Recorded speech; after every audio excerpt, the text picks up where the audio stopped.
Díomh agus fáilte go dtí mo Chaithimh Aimsire a dó. Cad is bríle Chaithimh Aimsire, sampla ceoil ag canna, sport, ag léamh, ag seanam ceoil, ag éisteachta ceoil, amáníocht, gacrad. Ok, leanúraig, tasca hain. Tasca hain, féachan seo. Tá póstaer an seo. Faoi ceolchoirm. Cad is bríd a ceolchoirm. Nuair atá grúpa ceoil ag seanam beidir san a bhíomha nó san tríarína. Ok, sin ceolchoirm. Ok, so féic ar an bicúir, lé an póstaer agus scríomh foghlóir nua I do chópléir. So scríomh spéaclaí gréine, cad é sin as béarla? Spéaclaí gréine? Sunglasses. Grúig ada. Dúrd guitar. Amhránaí. Seacéad láthair. Smidú. Guitar. Drummy. Ok? Sin na focail nua. Féachfaidh. Ticéad. Cúigúládéig meitheamh.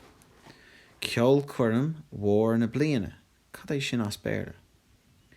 Oíche amháin in éireann. Ok, so tá cúpla focail nua an sin. Ar fáil. Cad é ar fáil?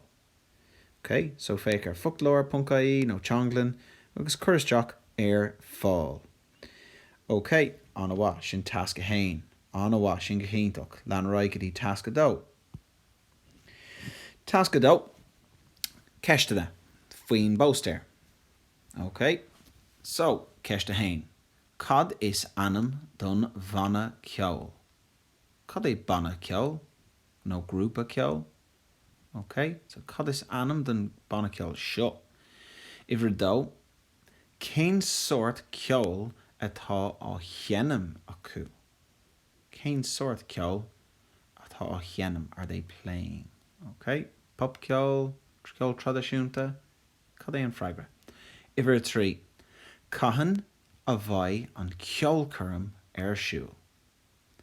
Ifir chathair, cá bhfuil na ticéad ar fáil. Ifir cuaig, cá bhfuil tuilleadh eolais ar fáil. Cad é tuilleadh eolais?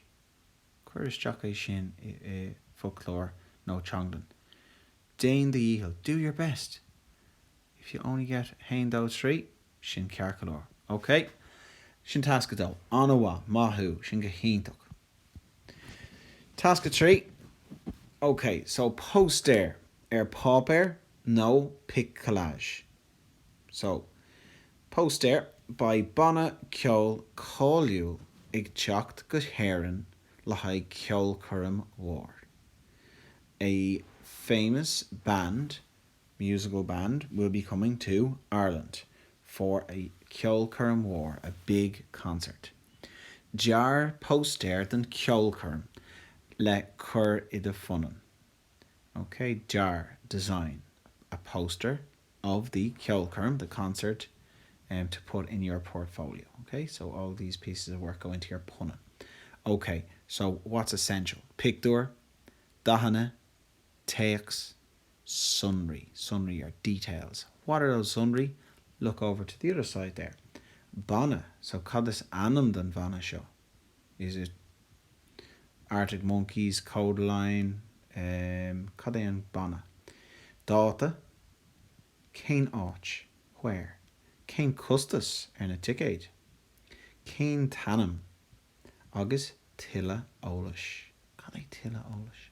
Okay, so if you're looking for a bit of inspiration, you're not sure how it should look, why don't you just go back here and, and show. Okay, something like that. Picture, tegel, and all of the details there as well. Okay, Aintach, sin tasca trí. Okay, anna wha. Okay, so anish tatu ar tasca cahar, sin go hintach, you're doing great work now. Okay, tasca cahar. So suirbhé. Tá stór focail nua an seo. Scríomh na focail nua isteach sa chópléir. Inniu, inné, arú inné, a réir, a nuri, imlíana, an bhliain se chaite, an teachtain se chaite. They're all very, very useful words to have, which you are going to write into your cópléir. Okay? When you've done that, well done. Okay, féach síos, here's our survey. So, Críochnig an Albert. Finish the sentence. If a hain, déach mé an telefís, inniu, inné, arú inné, a réir. You decide. Okay? So, mar hampla, déach mé an telefís, inné. I watched television yesterday. Okay? So you decide which one you're going to write in. An extra little challenge on top of this, guys, is to translate as many as you can. Okay? So, scríomh an Gaeilge, agus an Béarla. Okay? So that's hain dó trí cahar. Okay. Tasca cuaig. Tasca cuaig, guys, is an aimsir chaite, which we have done. Rinnemer an aimsir chaite. Okay? So féach an seo, réim nua hain.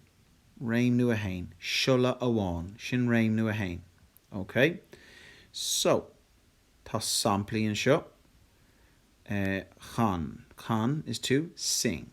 Chan mé, chan tú, chan sé, chan she.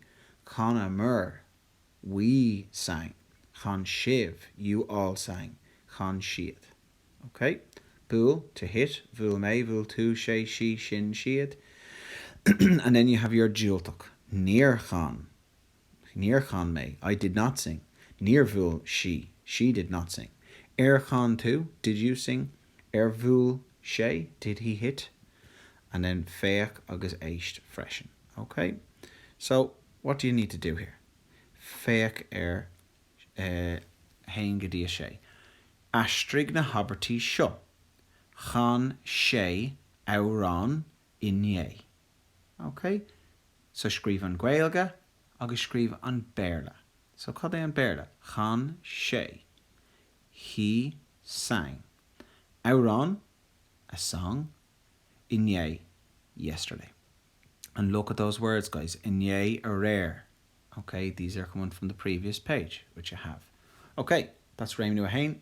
Agus, réim nua dó. Ceannig, deisig, dowlum, aistrig.